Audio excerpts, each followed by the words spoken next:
Azərbaycanda martın 24-də gözlənilən hava şəraiti açıqlanıb. Milli Hidrometeorologiya Xidmətindən Qafqaz İnfoya verilən məlumata görə, Bakıda və Abşeron yarımadasında hava şəraitinin bəzi yerlərdə arabir yağıntılı olacağı gözlənilir.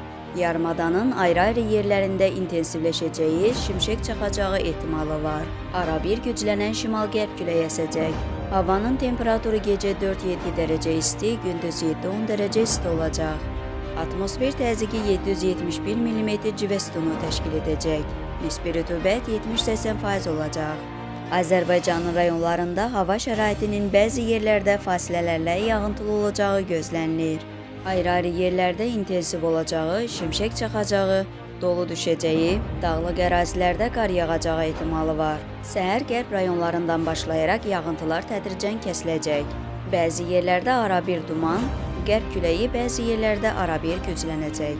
Havanın temperaturu gecə 2-7 dərəcə isti, gündüz 9-14 dərəcə isti, dağlarda gecə 5-10 dərəcə şaxta, gündüz 0-5 dərəcə isti olacaq.